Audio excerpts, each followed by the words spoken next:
And tonight in Your America, the economy's in shambles. We're still fighting 2 wars abroad, but it's easy to forget all of this when all the Democrats and the mainstream liberal media are talking about is a phony feud between Rush Limbaugh and Michael Steele. And here to share her thoughts on this is the author of the New York Times bestseller, Guilty. Ann Coulter is back with us.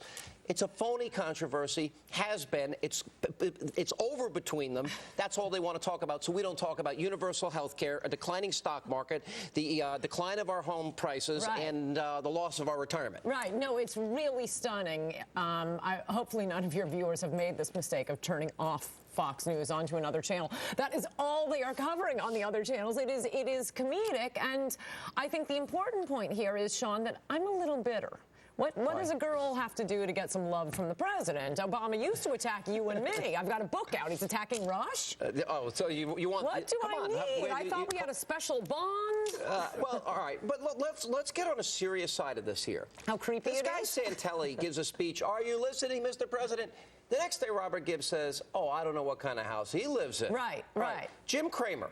All right, we all know Cramer. He gives financial advice. Right. You know, he says that this is the single biggest wealth-destroying president in history. He gets attacked by Gibbs. And he's a liberal Democrat. The president, when I was going after Ayers and Wright, he goes, we'll send Mr. Burgess over and tear Hannity up. And now they're attacking Rush Limbaugh. Here's my question. And do any of you have a book out? No. I'm sorry. Congrats on the book. Here's the question, a serious one. Is this an enemies list? Oh, yeah, but they always have enemies lists. I mean, Drudge was sued by the Clinton White House. I mean, this isn't that new a story, except this was supposed to be the change politics. Bush didn't have an enemies list. I mean, Bush has the Dan Rather and his producer producing phony National Guard documents to attack the war service of a sitting president in wartime. And he didn't see George Bush going out saying, well, is Dan Rather the head of your party? Well, don't listen to Dan Rather. It's immature and what you expect from Democrats. I literally have people that work with me and for me and around me, and they don't want me to use their name. I have to come up with aliases because they're so convinced that my taxes are going to be audited, and they want zero association. Well, remember that we did that during the Clinton years. I have a chapter in my first book, High Crimes and Misdemeanors, on all of the highly suspicious audits during the Clinton administration. And for people who haven't read that chapter, I know it'll probably sound a little bit nutty, but among the people audited included Paula Jones. Paula Jones was earning $30,000 a year. I talked to the former head of the criminal tax division of the Department of Justice. He told me the odds of someone like Paula Jones being audited were the odds of being struck by lightning 3 times. What I am struck about. So yes, welcome to the Democrats. What strikes me the most amazing about this is that there's not a single example a liberal can give where socialism has been successful. Right. So if you're a conservative, after all the rhetoric that has been thrown at George W. Bush by senators and by congressmen for the last 8 years. Now Rush Limbaugh says he wants socialism to fail. That's what he said. Right. He didn't say what they said that he said. Yeah. And they want to outlaw dissent, Sean, but let me just tell liberals, dissent is not unpatriotic. Didn't they keep telling us that? I think they did. Yeah, well, they did say. But in all seriousness here, this is serious. To bring back these hacks, they actually do want to outlaw an opposing point of view. All right, but we just wondered why they were rooting for the terrorists. But to bring back hacks, Carville, Bagala, Rombo Emanuel, John Podesta. Isn't that funny that it's the same as the Clinton administration? We have the same people back in these positions. But here's the question.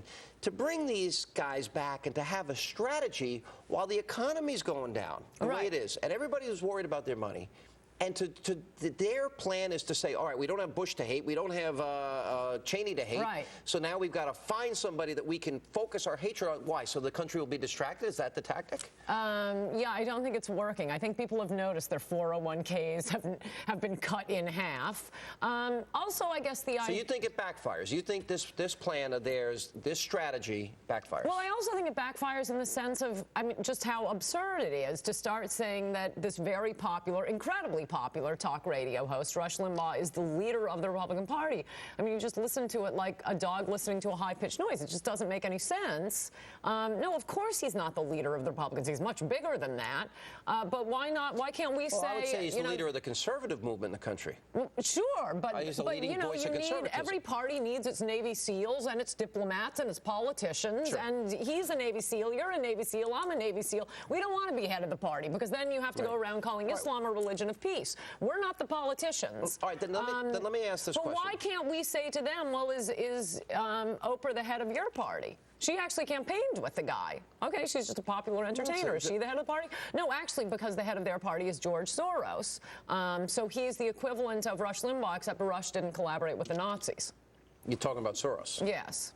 As described in the last chapter of my book out now, Guilty: Liberal Victims and Their Assault on America. You're dying for Obama to attack you. You might have gotten there tonight. I'm thinking. What do I need to do? Well, he attacked you and I together way back in his book. Yeah, but I didn't have a book out then. Oh, okay. It has to be the right timing. All right. The next time he sends this guy to tear me up. Now, should I have taken that as a threat against my personal safety when he said, "We'll send Mr. Burris to tear Hannity up"? Was that a physical threat? Liberals would have interpreted it that way. They certainly would have. What is absolutely a physical threat is the way liberals are constantly publicizing conservatives' addresses. Last question. All right, you're going to go out on tour with Bill Maher. I used to like Bill Maher's show.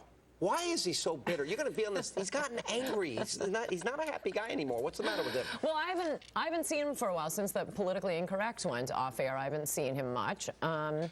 But what you're asking me why I would go on TV with a bitter person? I do The View, Sean. Oh, well, we love it. I do anything to publicize. Did I mention I have a book out? All right, I got you. Wait, we didn't say when. Radio City Music Hall this Monday night, Wang Center in Boston Tuesday night, and the Chicago Theater in Chicago on Wednesday night. To you. And I wish some Fox viewers would please come. All right, it's on AnnCoulter.com? It's all listed at AnnCoulter.com. All right, Ann, thanks for being with us now. The drug war.